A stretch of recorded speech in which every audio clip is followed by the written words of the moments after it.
Okay. So I guess just as a little preface here, at least for my trainings, I will do my best, and call me out if I ever do this. I will never tell you what you can never do. I will never tell you what you can't do. I'm just going to give you tips and tricks on things that I do.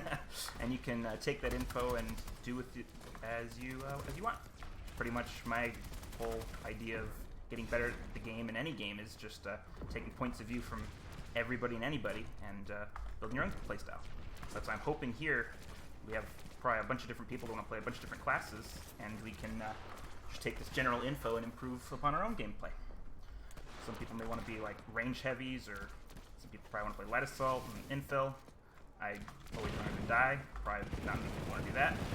But yeah. Okay, so in VR training, the thing I like to practice most, and the thing that's best for, in my opinion, is practicing your snapshotting and tracking. And I think both of those are very important in FPS games. So kind of what that means is how fast you can switch your targets. So kind of just making sure you're pointing at the head, and as you're moving, tracking their head. As the enemy's moving, tracking their head. And these dummies are great for that. Something I always catch myself doing as a mistake when I'm training is I stand still, or I move around too much, and I'm not like properly dancing or dodging bullets as I would be in like a normal gunfight. So that's something to keep in mind while you're training here. Make sure you're always moving. If you're a heavy assault, make sure you pop your shield, because you move a lot faster when your shield's not on, unless you're in mobility mesh, the implant. So if you practice a punch without your shield on, it's going to be a lot different when you start turning your shield on in actual combat. So that's something you have to do. But yeah, otherwise kind of just shoot as much as you can here, and switching targets as much as you can. These ranged targets are great to practice that in. And yeah, so that's kind of what I do up here at the live them. They get good feedback when you're getting them. If those are full, or you're kind of practicing more of bloom stuff, there's a staircase joined your channel. lead down to some more like human-shaped dummies. This is what I use to practice like weapons. So making sure their bloom is correct, kind of burst lengths. This is also really good for tuning in your sensitivity. So that you don't necessarily need to get hit markers, but you need to be able to tell, aiming at each of the like heads or aiming at each of the centers, make sure your sensitivity is User right. joined your channel. That's something I use this for a lot. So I feel like the way to get the best as you possibly can in this game is to get your sensitivity at a perfect spot for you, where without even thinking about it, you can aim right for somebody's head or right for the chest or wherever you're aiming. Pretty much, you aim exactly where you mean to without thinking about it. If it doesn't feel comfortable for you, then you probably need to tweak it. Whether that be tweaking your DPI or tweaking your settings so your FPS is more comfortable for you, or tweaking your in-game sensitivity, all that kind of stuff. So that's just kind of things you can do as a start to get better at aiming if that's what you want to work on. But yeah, so those are kind of the things I do here in VR. And yeah, just lots of practice in those fields. User joined your channel. Other things, kind of just on a general note, from my point of view, is while I'm aiming close range, I like to aim for the neck as opposed to the head. Oh, here, let me get Tuba in.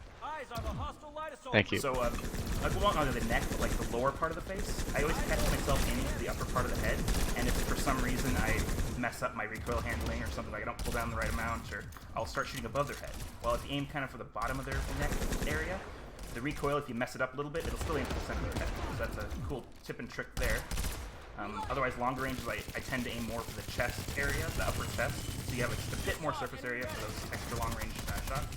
But that's all, of course, up to preference and whatever you feel like you can do with your sensitivity and your screen, and yeah, that really depends on the player and whatever you determine is best for you while you're playing. Took out a vanguard. So yeah, it's kind of just the overall stuff. I'm sure a lot of you knew a lot of that already. Hopefully, if you didn't, let's get everybody on the same page. Yeah. Anybody else have anything else they want to add there? I know we have some other good shots and trainers and all that stuff in here that could offer some stuff. I was going to say, some people just don't explore the sites, so if you're using a lot of long-range stuff, get familiar with your sites. Oh, yeah, that's a great point. Something else that reminded me, again, in anything really, to get better and improve upon yourself, just in general, it's good to know all the tools at your disposal. So like trying out different guns, sights, attachments. Like even the other day, I've been using laser sights a lot, and then recently I switched to foregrips. It actually seems to work a lot better for me in a lot of instances with the guns I'm using now. And then I also switched to 2x sights as opposed to 1x. So just things like that. If you don't think it'll work, if you haven't tried it, just give it a try for a bit. And maybe give it like, I know 100 kills sounds like a lot, but give it a good test. Just don't give it like a kill or two and like, oh, this doesn't feel good. Like, just try it a little bit. See if it gets better. If it doesn't get better, if it doesn't get better, then yeah, switch it out. But it's just something good to keep in mind. Make sure you try out all your options. Yeah, good tip. Anything else?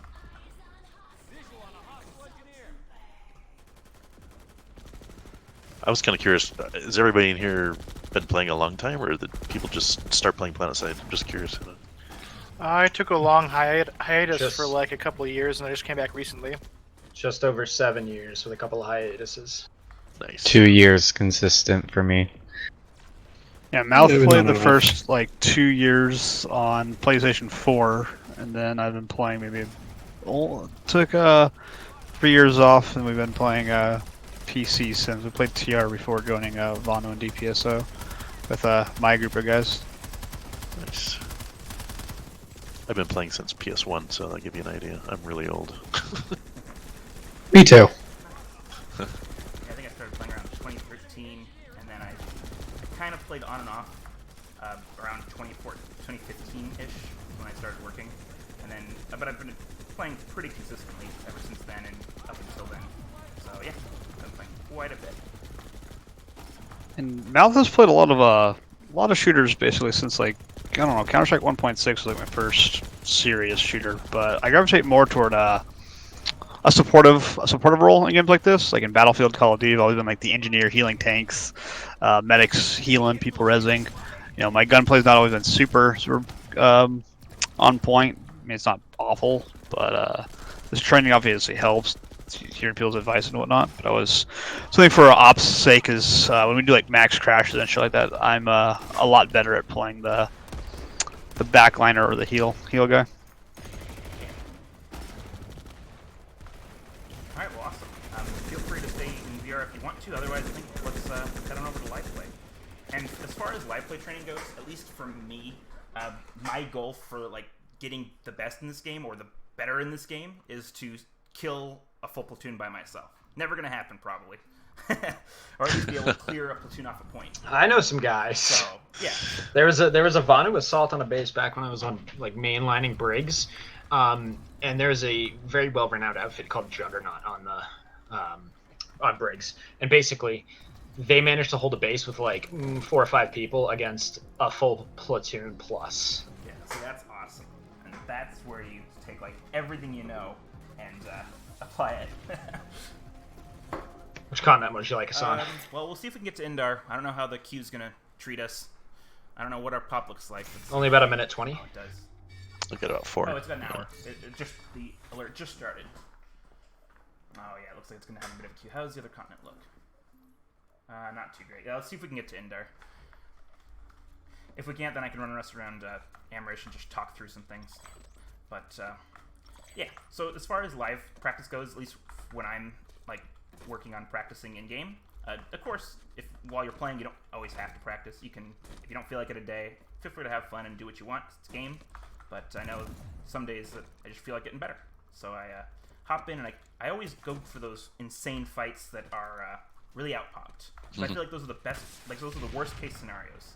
And like when you're at those fights, you have to always keep in mind you're there to get better. You're not there to get a good KD. You're not there to get a kill for death necessarily. Sometimes you do, but you can't let yourself get down just because you're getting just steamrolled essentially. And that's something that's really important while you're working on getting better at the game and trying things that are new. You can't be good at them right off the bat. So yeah, that's something that's helped me a lot recently. Is I've been getting destroyed at these bases, like Targ Tech Plant here. It's 24 to 48, 112, and this is a great place to practice your gunplay because you're always in 1v2s, 1v3s, 1v-minis, and it's the best place to practice your aim, your quick tracking and snapping, your target acquisition, your positioning, all that. But yeah, as I'm playing here and as others are playing, we'll try to something else. User we can do joined is your while you're channel. playing, try really hard to like kind of watch your gameplay and maybe watch how others around you are acting, just to, like enemies, friendlies, just anybody, and kind of think just silently to yourself, or if you want to speak it out in this training, feel free to, just how you can improve. So like if you gotta get some good fights, you think about like, okay, what I do good there? Did I aim well? Did I like put the enemy between them and their own shots, or that kind of stuff. That kind of comes with practice, and I'm hoping to make some videos to make that a bit easier. But yeah, that's like the main thing to get better is just to better your skills of critically viewing your own gameplay. Not in a bad way, like not critical as in like, oh, I suck, I need to work better at this. Just like, okay, what can I improve for next time? Or like, what did I do really good this time? And that's always important, figuring out what you did good and what you did not so good. So yeah. As we find some examples here while we're playing around as a squad, hopefully we'll be able to get some more concrete info. Yeah.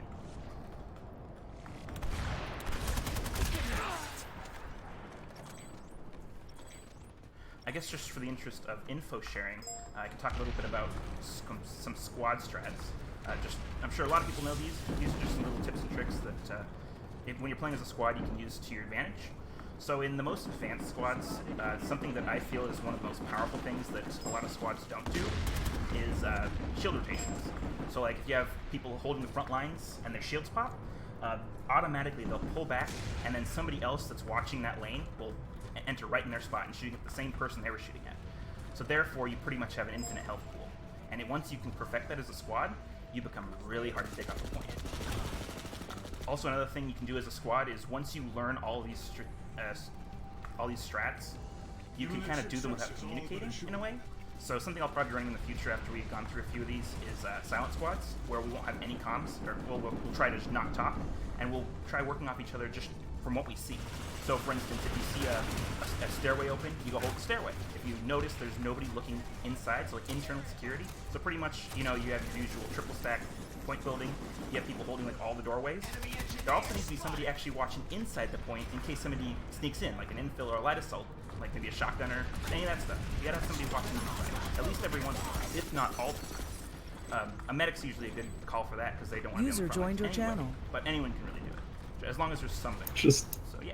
Just as an aside for you, there is an infiltrator on the mezzanine. Oh, good. Yeah.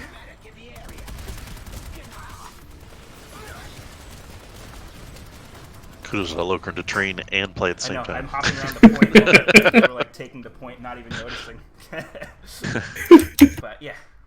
Just try to sneak that heads up in there. That's good. Yeah, so we're over it. I'm playing over at Tar while I'm talking.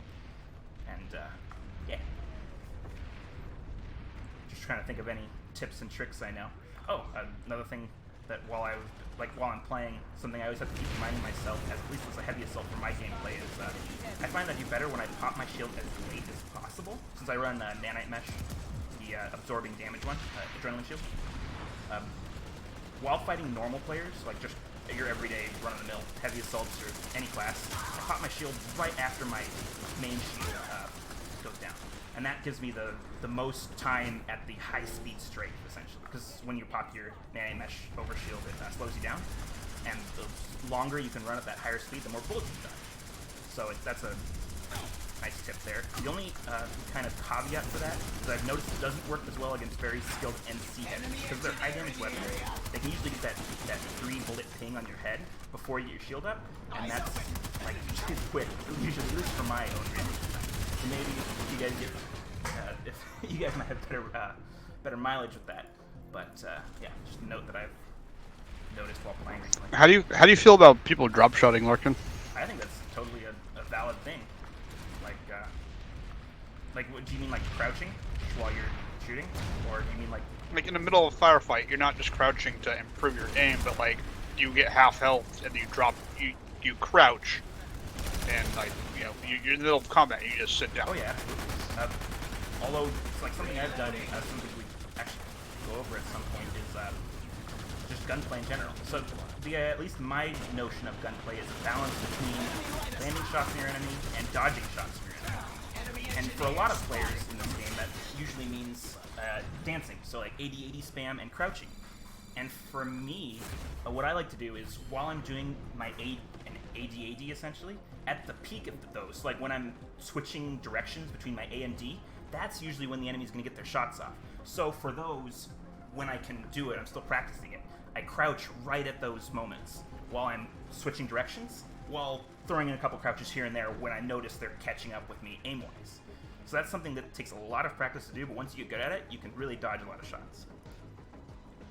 Also, taking into account your implants is a good thing there. Like, for me personally, I run cat-like, which means my crouching doesn't affect my movement speed at all. So Cat-like is so nice. Cat-like is amazing if you haven't gotten that yet. I like cat-like. that's a fun thing. Yeah. So that means where usually you wouldn't want to crouch for too long, but it slows you down a lot, and that lets the enemy get to you. With cat-like, you actually, at least for me personally, I've learned that I want to stay crouched a little longer, because it doesn't slow me down, and it actually makes them miss more shots.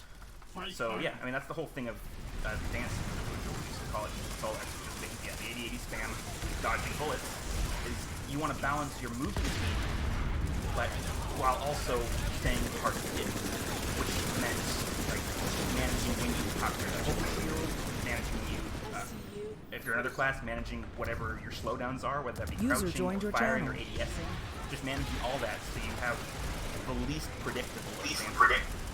Yeah, that's something that takes a lot of practice, and you really can't. You can practice it in 1v1s, you can practice it in 1v2s, you can practice it live, which is fine. You can even practice it against training dummies. They don't fight back at you, but it's at least good to kind of get your hand coordination working. But yeah. So that's a good note. And I 100% would recommend playing with that. Seeing what's best for you. Also, something to note with the AD spam is make sure you aren't too fast and aren't too slow. If you go for one direction too long, you're going to be easily predictable. And if you go for one direction too slow, you're not even going to move in the other person's end. Like, if you're just really spamming left and right, like, your character will start dancing, like, your hitbox isn't going to move at all. Because your character's not moving, essentially. They're just kind of looking back and forth really quick. So that's kind of something to fine-tune. And that's really from watching other players do it. Like, somebody you know is like, oh wow, they did really good. Kind of see if you can pay attention to how fast they're moving and how much they're moving. Just so you want to talk about peeking? Oh yeah, peeking's a good idea. Okay, so now peeking's an interesting one. It really depends on what your loadout and your class is. Like for Resist Shield Heavy, they kind of peek around the corner slowly because they have their shield on. But I know how I always peek. I just jump right around the corner, which is not the best idea all the time. But that can really throw somebody off. So you can peek around the corner, whether it be crouched or fully open. You just have to keep in mind if somebody isn't peeking, like if they're right there, they may get the first shot on you, or you get the first shot on them. It depends on how much you're paying attention. So my kind of rule of thumb for at least in my own gameplay is if they've been looking at that wall for a while, I can peek because they probably won't be ready to shoot immediately. Now, if I saw them through the corner of my eye and I run into a building, I gotta make sure when I peek out fast, because they're probably really prepared to shoot it coming up at me. And that all depends on how skilled the player you just saw was. If they're just a normal pub, you probably don't worry about it at all. But if you know that's probably a skilled player, you have to kind of think ahead, knowing that they also saw it far ahead. So that's something you can definitely practice on scrims as well at some point on test server. I'll go ahead to what's it called? Serious, just some fun 1v1s. I personally think 1v2s and 1v3s will probably be better, just so you can really be put up against the worst possible scenario you'd ever be in. And once you can do that, like, that'll be great. Like, you may not win, but at least you'll get some really good knowledge. And also, I think there's also something to be said about 1v2s, whether you're the two people or the one person. If you're the two people, you can have to work together. If you're the one person, you also kind of have the benefit of they have to kind of find you. And you can kind of dodge them just being one person. They have a lot more people that you can see, while they have a lot less. So, yeah, we'll kind of go over that too as we User joined your channel. But, NC's on a balcony. cool. But yeah, this first training will be a lot of info sharing. So sorry about all the talking, but this hopefully won't be. We'll hopefully do more playing here in future trainings after we get all this out of the way. And I'm also recording this and get everybody else up to speed. You guys doing training? Oh. Yeah, we're doing like a pre-op warm-up, but feel free to hop on in. We're holding the tech plant right now. A cut-off tech plant. Unintentionally, I've been talking this whole time, not even paying attention. So, you guys are doing great. They're all outside. That's the nice part about this fight. Yeah. Well, we're holding off 2 times the pots, so keep it I up. know. They have they're max crashing right below us. They have at least 2. Oh, yeah, that's a good point, too. Callouts. Callouts are great. I don't know if there's much info on that, I guess, other than I personally think callouts should always be, if you don't know what a callout is and you hear a callout, you should be able to immediately tell what it is. So, like I've always said, like I'm sure some of you, if you've been in the ops a couple times, I've complained about the callout of dragons, because if you've never heard the word dragon before, you have no idea what that means. But, yeah, so if you ever think of callouts, or like you need to call something off the top of your head, just try to think of something that really describes where it is in a nice shortened. I was actually initially confused by dragons. It's the cannon on the opposite side, the big cannon, right? Yeah, it's Or is the it? stairway Yeah, next okay, to cool. the cannon. So I usually call them front stairs, is what I call them personally. Gotcha. The one thing I always got confused was Dragon 1 and Dragon 2. Is Dragon 1 facing the cannon on the left side? Dragon 1 is on the right. Yeah, so Dragon Right. 1 has 1 container. Dragon 2 has 2 cylinders. Dragon 1's like the box yeah, next to the second stairs. person. yeah, so those are good like once you know them. So yeah, because they're nice and quick. So like once you know your whole squad knows them, awesome. Totally use them, or you know like your leader knows them if you're running as platoon. Effective. But callouts are great. Like, calling out where enemies are. So like if you're not currently fighting any enemies and you see somebody on the map or see like a group moving, calling that out is amazing. While you're already User fighting, you joined don't your necessarily channel. need to call people out unless there's a large group moving. Then that's a good thing to call out. If you notice a section of like your point hold starts to fall, or like you have more than 3 or 4 people dead and there's nobody alive in that area, that's good to call out. Cardinal directions? Yeah, cardinal directions are a good thing to point out while you're with the callouts. So if you don't have already an area call out for that section, so like if they're outside and they're coming from a direction, good to call it out. Tech plants are the one exception because they have tunnels, so you can just call it tunnels, usually will come from that. Or the side bays, which are those side gates. But yeah, those are great things. And yeah, like I said earlier, the most optimal squad play will be once everybody knows all the squad strategies, where they can just kind of observe their own teammates and fill in any holes. That's something I noticed a lot of outfits and squads have trouble with in this game. They Router's gone. pay attention to their own teammates and they don't fill in the holes in certain falls. But yeah, that's a cool thing to keep in mind. I guess there's kind of just the whole Router is down. Pay attention. But yeah, so I guess we're out of spawns. Yep. Let's see if we can get a Oh, we should talk about beacons. Yep. Yeah, Beacons are how always beacons great. should be When called. you drop, make sure you have somebody call out when to place the beacon, or when they're placing a beacon, and try to listen for beacons. And before you place one, if you're dropping into a point and you haven't heard anybody say anything, kind of just take a quick look at the map, see if you see that beacon icon anywhere nearby, or check the chat real quick, see if anybody's kind of dropped one in the recent future just before you place it. It's just a good rule of thumb. So at least if you do replace one, you did your due diligence to make sure it was replacing something important. Also, Especially a good beacon that was placed. so just keep an eye on that. And then, yeah. I think something to fix in this game is adding more spawns with all the new additions they've done, but that's not something in our control. So, yeah. Okay, let's see where's... Oh, here we go. Dock South's not bad. Spawn. I was going to ask one more question of the group. Has everybody been in DPSO for a while now, or how many just got joined? I'm just curious. I just joined like a week About a ago. month and a half ago. We have a lot of The people. reason I'm asking is that DPSO is very fast reactive, like to situations. We don't stick around very That's a long. great point. Yeah, that's an amazing point to touch on. We move really What's the quick. point? I didn't hear it. So moving around, that's something that kind of actually I was thinking about this earlier too. This is like one of the main points I should have talked about in the beginning.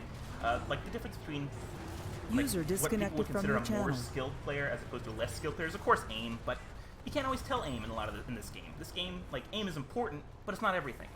Moving around quick, I think, is the biggest thing. So that means trying to keep your dead time to a minimum. So while you're dead, you kind of look at the map real quick, figure out what are the best User maps, joined or your what are the best channel. fights, and that'll come with time. But just like as soon as you're dead, kind of get ready on that new spawn point and spawn in as soon as you can. Otherwise, like make sure you're always moving to the next fight, and you don't need to worry about necessarily going where the computer says right away. Like you don't need to worry about missing an order essentially. So as soon as your leader calls something out, you go redeploy. But you don't need to worry about right off the bat, because as long as you're moving to the next fight and being productive, as soon as you get that call to redeploy, then you can do that. So that was a bit... I kind of lost track because I was getting shot at here by Sunday. But yeah, so kind of just staying mobile, making sure you're reading the map, not too long, just during your death cooldown time, just so you're not kind of looking at the map while you're fighting. Just let the leaders do that. But it's good to just have a kind of general idea of what's going on. I know that's the thing I do a lot. Probably I shouldn't do it as much as I do, but I'll go to fights that need help. So like fights that are really outpopped, just go and kind of just offer an extra helping hand here and there. And sometimes it helps, sometimes it doesn't. User joined your channel. Kind of, practice the game as well.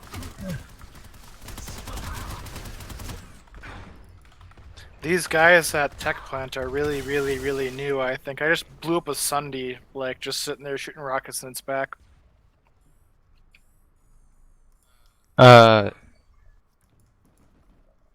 It's a mix of fear and Tim. Where should we go next? I guess we can go to User Targe left your site and go channel. try to resecure Targe, but that might be that's probably the best bet. I'm gonna try to get a Sunday up from Scarred, and this time keep it alive. Yeah, that was one thing we noticed. So my real life buddies, who we all joined at the same time to DPSO, are Mouth, Kalisa, who's usually like a Liberator pilot, Iceman Bex, and Hentai Enthusiast. And we started off on TR, and that's one thing that we got frustrated with. I say frustrated with was seeing DPSO. We'd be defending a point together because we just have like, we've been playing games together for a while. And we coordinate well because we've been playing for a while together. And y'all would just stomp onto a point. We're like, oh fuck, like well, purple smoke's here, so where else do you want to go? And then we'd go to somewhere else, and y'all would show up again. We're like, son of a bitch. So we were into that playstyle when we joined here. It's like you said, as soon as you defend or attack a base, it's like redeploy, and we're always on the move. Yeah, keep an eye on your own base pop. That would be great. Airman land scouts about. Yeah. Okay, so yeah, kind of just when you have a sort or like a safe moment, an easy moment, kind of just take a quick look at the map, see if the pop either is really even. You're like, okay, where are they then? They might be pushing towards you, or okay, I'm way out pop this point. We might need to think of a new place to go, or just quickly redeploy and go to a different base.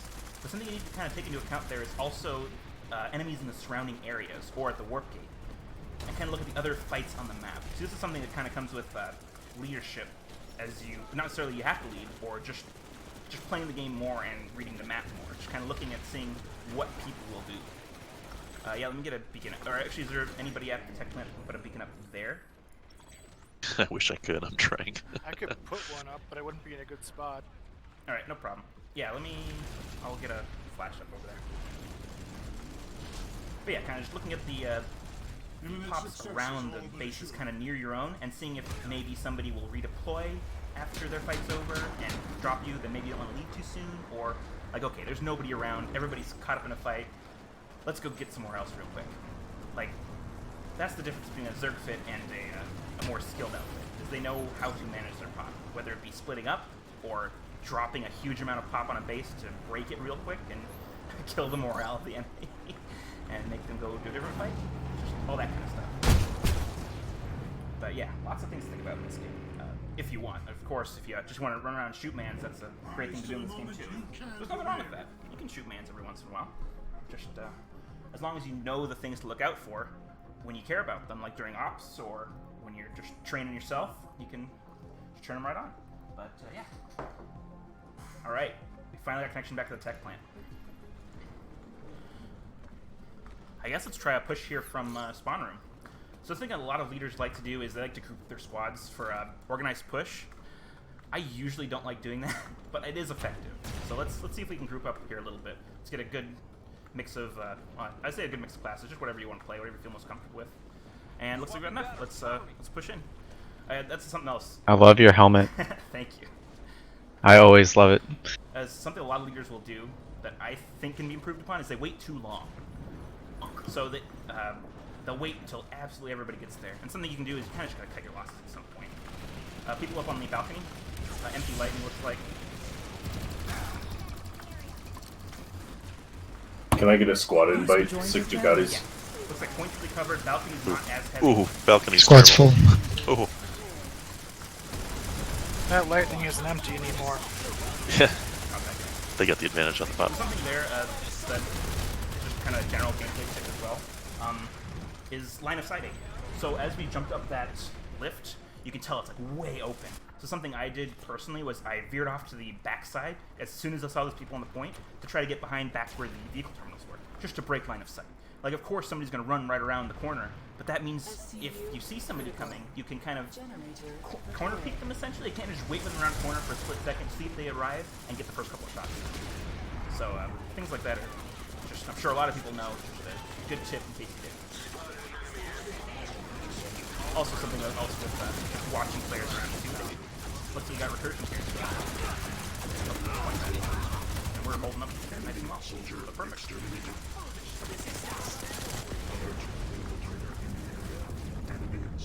Eyes on hostile light assault trooper. Neutralized. Enemy. How pathetic. Visual on hostile. Critical.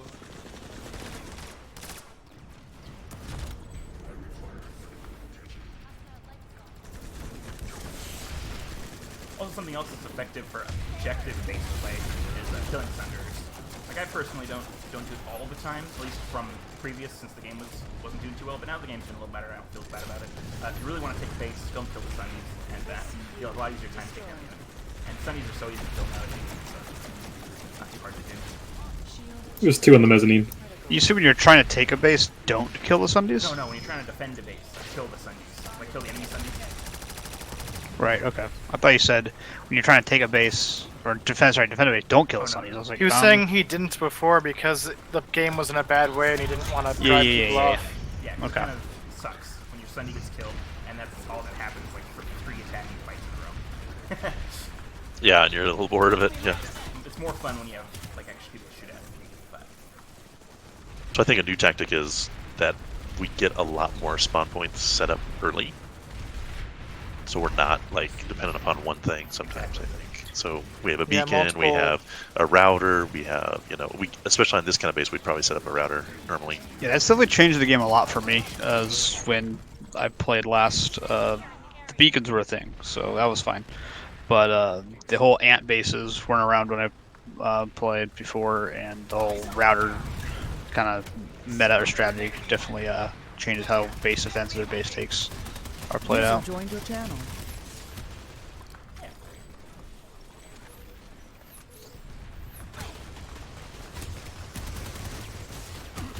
alright, we'll fill our out. Set out. Let me see what the bases around here look like. Oh, looks like we got some people. There's still one on the mezzanine. Behind the boxes. Okay, cool. Let's clear that up and let's get a couple people going back to recycling. That's something else. If you ever choose to lead, don't feel like you can't flip the spot. So say you have a good amount of pop at one spot, and you just only need a little bit of pop at another spot. You can take like half your people or just a portion of your people and take them somewhere else. You don't have to keep everybody together. They also become harder to manage if you do that, but as long as you have, like, hopefully your players would be able to handle that, and that's just something you should, or as a leader, you will learn to tell whether you have just hubbies or you have more skill players or you just have old vets. A whole bunch of different players. That's kind of what fire teams are Transgressors for, heavy isn't it? running with the fucking tranquility.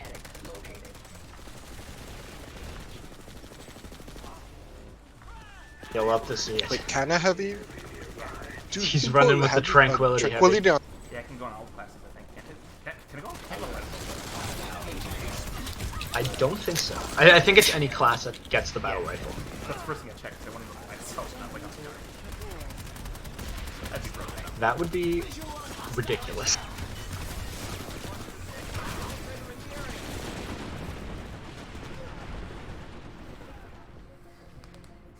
Oh yeah, also for anybody here, for next week, like for Wednesday, or for Saturday, let's see if we can get some people with either test server downloaded, or we can at least hopefully figure out some way where we can do some team fights. So, I don't know, I guess there's no Coulter anymore, so we can't really do it on live anymore. So I guess test server. We do have Coulter. Do we? Did they add it back? Yeah. How do you actually get to it? I haven't been able It opens to. up if That would be good the training there. condiments get overpopped or underpopped. Yeah, it's not always open. That's what I mean. Oh. And it's a regular continent now too. Still have to be BR less than BR 20. They should implement a sanctuary-like place with like outfit bases, as in like something that the outfit leader can decorate and establishes his own kind of.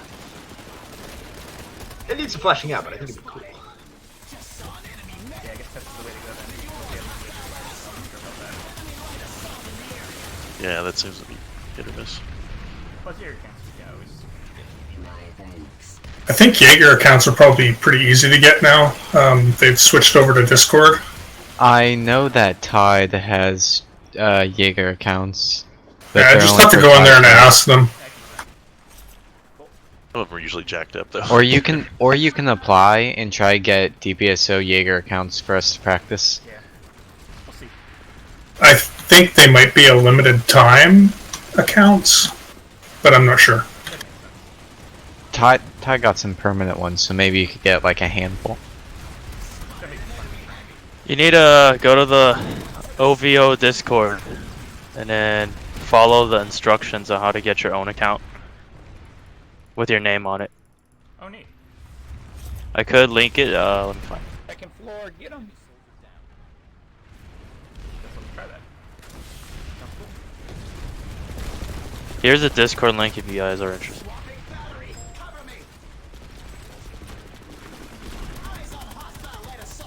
Depending on how many people we have able to get that kind of stuff done, we can run some trainings there, or test server is always an option as well.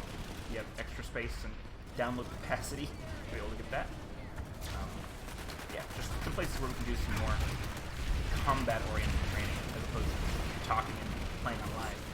But talking and playing on live is fun. At least it's not dull or anything like that. Yeah.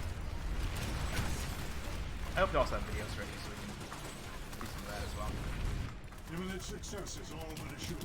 Also, hopefully a fun way to warm up for ops. I know I appreciate coming in just a little bit before and getting some time into the training dummies and getting my aim kind of where I want it to be before we go full-blown try hard.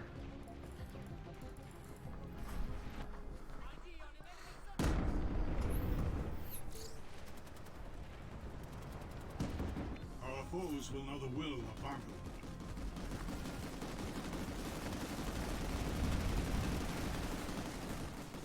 User in your channel timed out.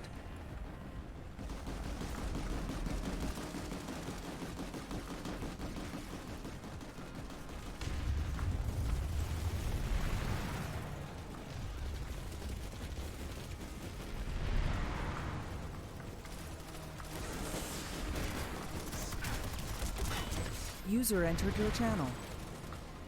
Hey, well. User disconnected from your channel. Well, it almost happened. Okay, well, I can't really think of anything off the top of my head right now. I guess we can just keep playing and move on to more squad-based stuff. I mean, I guess meet back up with you guys next time I was off showing things, as I do. Kind of fun to show myself sometimes. And we'll just practice some squad stuff.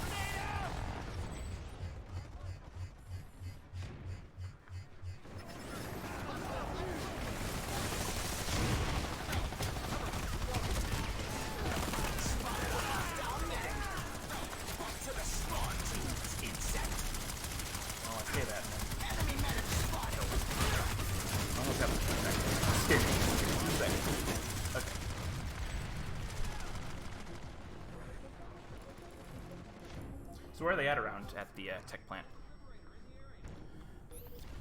By a leg, vertical line. southeast side, southwest side. Between the banana building and the gen. Oh yeah, it was Sunday.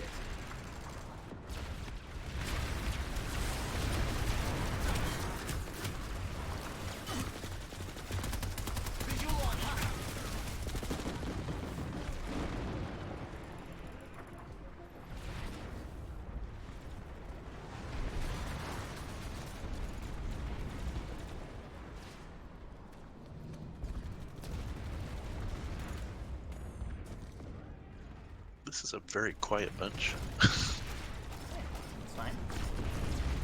I was expecting to hear some questions. Yeah, feel free. Let me have a question. But I've been messing around with my DPI and my mouse sensitivity since I had it way too low.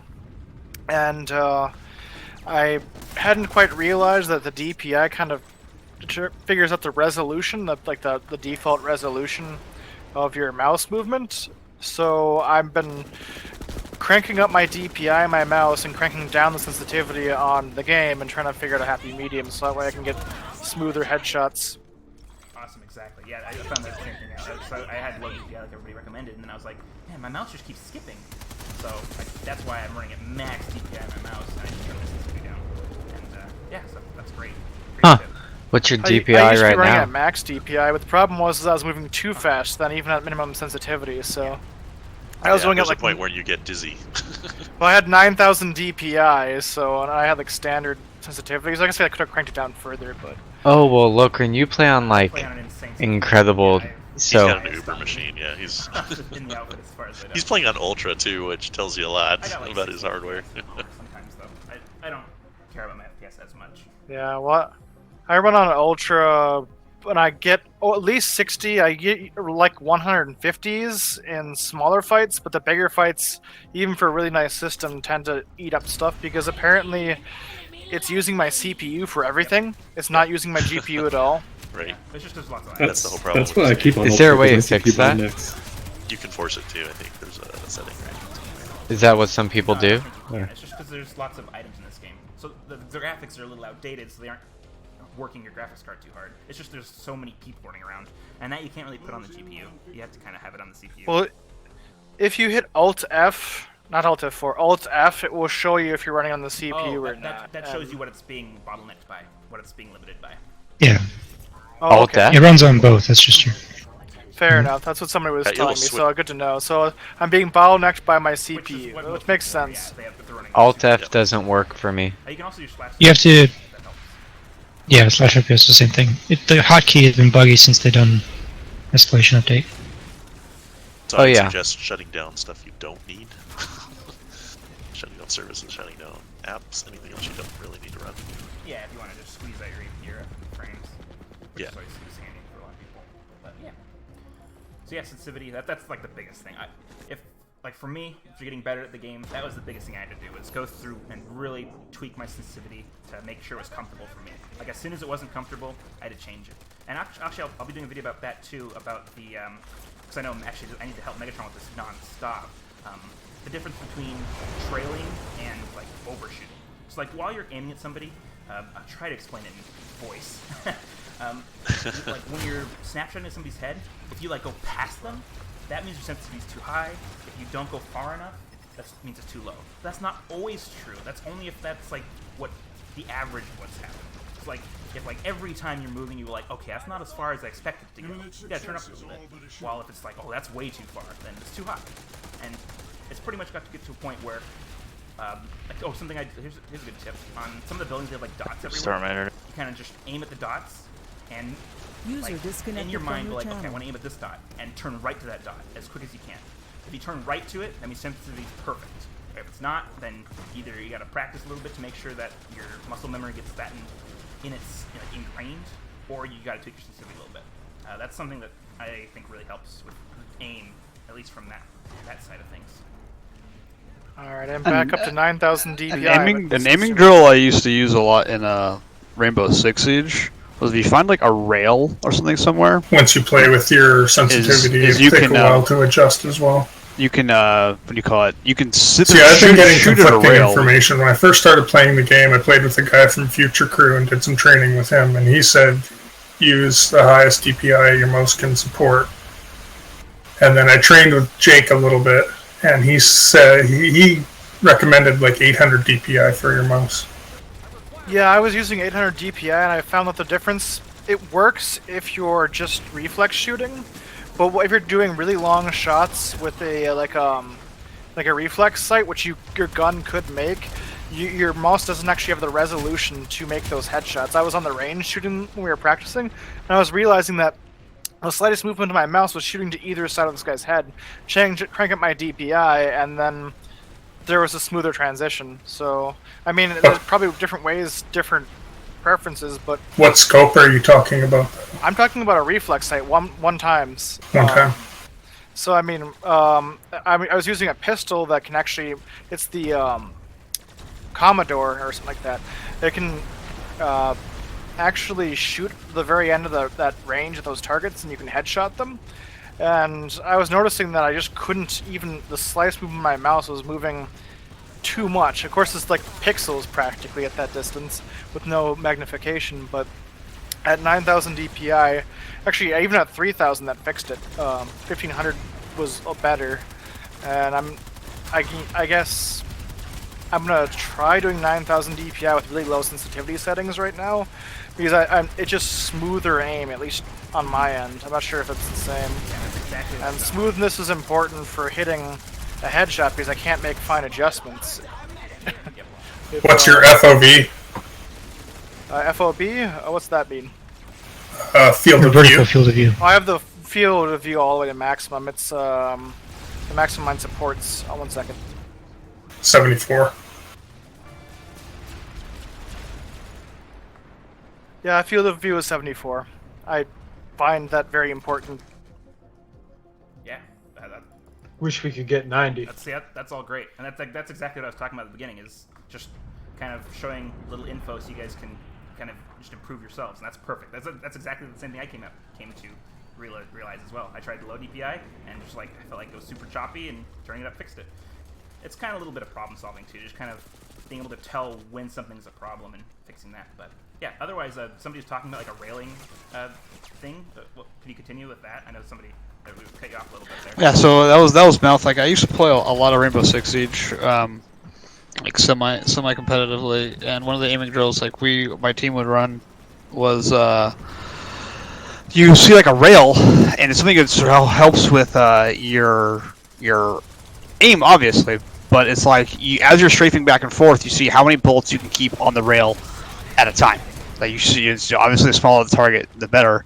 But because one of the challenges is both while you're moving back and forth and the enemy's moving back and forth, like it's just obviously just keeping bullets on target.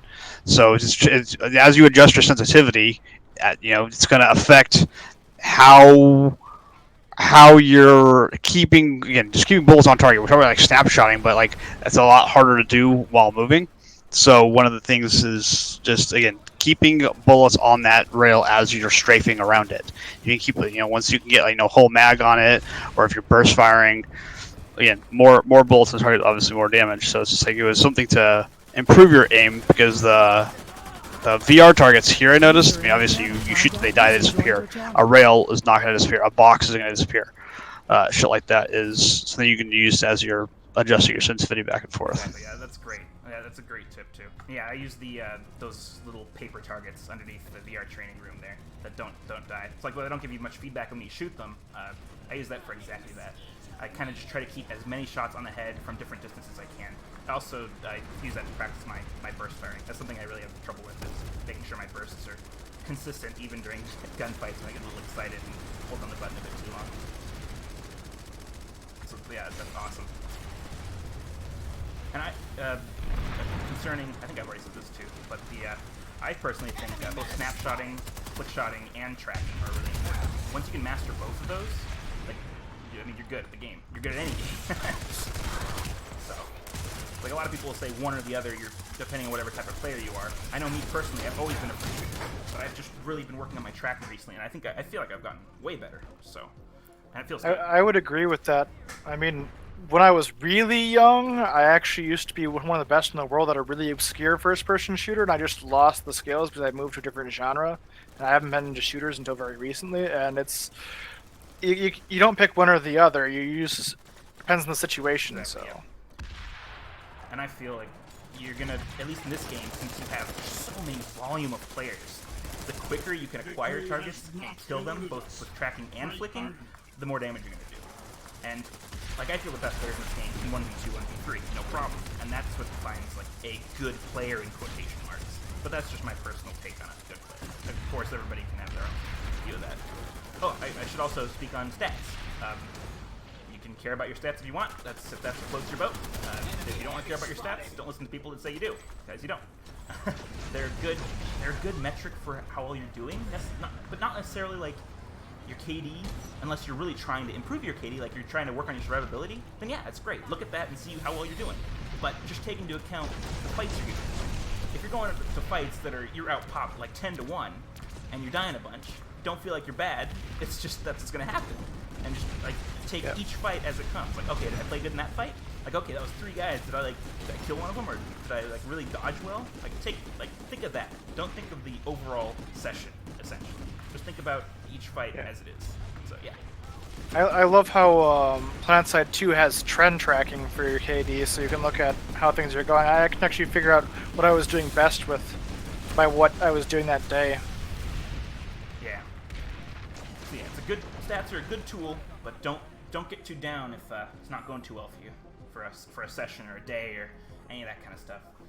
Some days you. The other thing I was going to say is don't get hung up on someone saying, "Oh, the best weapon is," because everyone has their different styles and the way they play. Best weapon is the Horizon. You know, don't say, "Oh my God, that's the best gun," and then you go try and you can't use it or you're having a hard time with it. Don't get frustrated by that. Everybody has their own. I will say that thing. I prefer the flare to the SVA.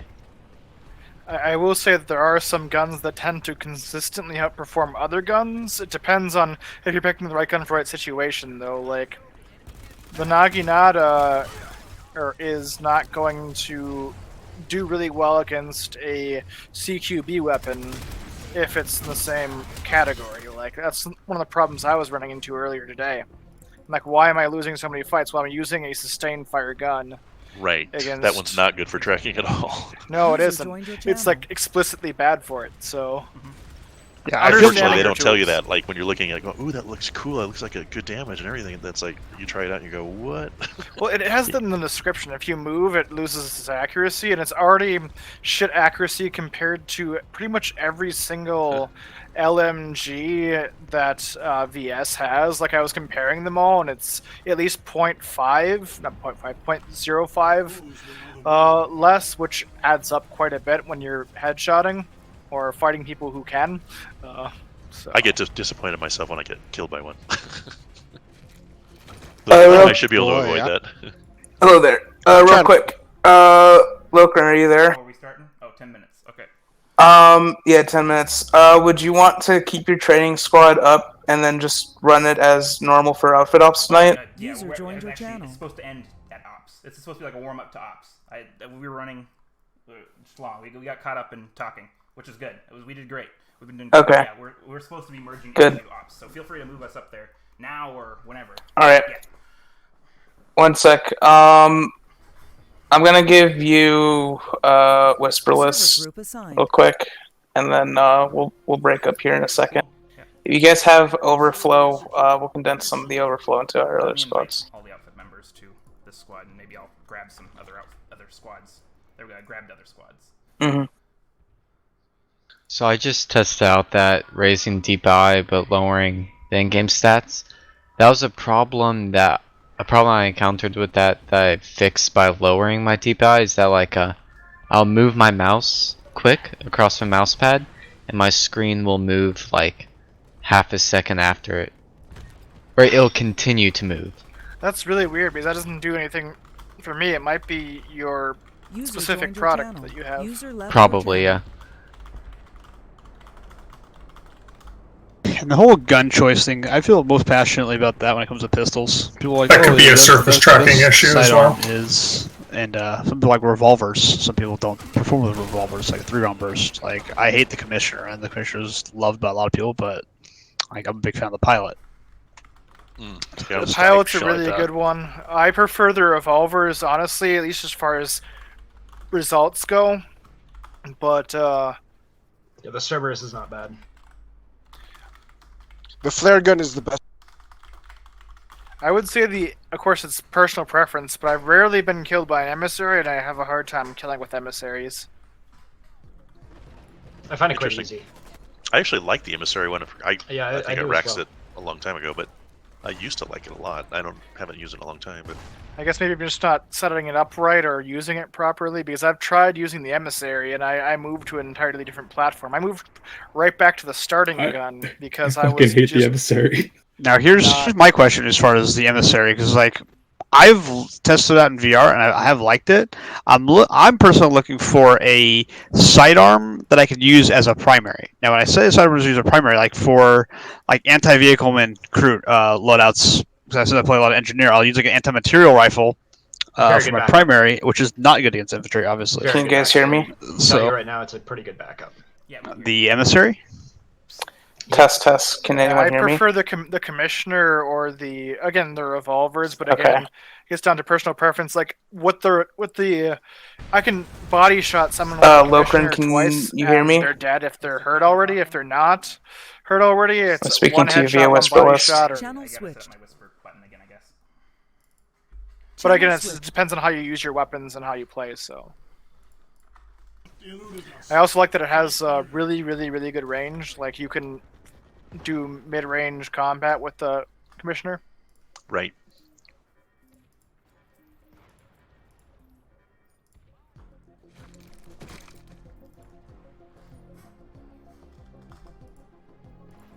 There's something weird about the Black Hand. I remember it's good at mid-range, like it gets better damage at mid-range for some bizarre reason. What are good LMGs to have? Like, is just the default Orion the best you can really have, or? Situation. The Orion's good, but it's I not. think Orion's pretty good, but Can't really use the Orion long range. Also true.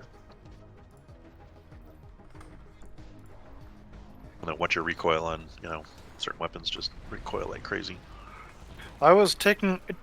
There's two of them that I was looking at getting, which I haven't gotten yet. I used to be a TR player, but there's the one that's really good at strafing. I'm spacing its name right now, but it basically runs like an SMG, and that would be really good for close in fights. And then there was the highest damage per shot that was really accurate, which seemed a pretty good medium to long range LMG. I'd have to look at the menu to figure it out, but there's in the descriptions. User joined your channel. User disconnected. Are you from saying your running channel. gun for the first one? Like, Orion's like really good. Aki, you're good. I could hear that. Vanessa, try talking to me with your not your push to talk, but your whisperless hotkey. I mean, I like the Ursa. The one I other don't thing mostly you play gotta be Haki. careful about is like they'll introduce a brand new weapon, right? And you'll think you've got everything figured out with it. and then they'll either buff it or nerf it. And then Yep, you're good. You're really All right, excellent. lost on how that weapon works because they've changed it so much. Which one was it? They just. I'm trying to think back. It was not the Ma. There was some. The Ma was really OP when it first came out. Then they turned damage down and just stuff like that. You gotta be careful about. Are you talking about the K? User joined your channel. God fucking damn it. Holy crap, User that's a lot joined of. your channel. Sorry. So real quick, we're a few minutes out from starting off at ops. I'm not sure where Karn is. I did originally plan on having him potentially lead a second platoon if need be. He said that. Korn was on earlier leading something. Yeah, he's on his way back. Okay. He was on earlier, said he was going to go get some dinner maybe like 40 minutes ago. He said he'd be back Nah, for that was like an ops. hour and a half ago. An hour and a half. Alright. Regardless, for now, tonight, squad leads will be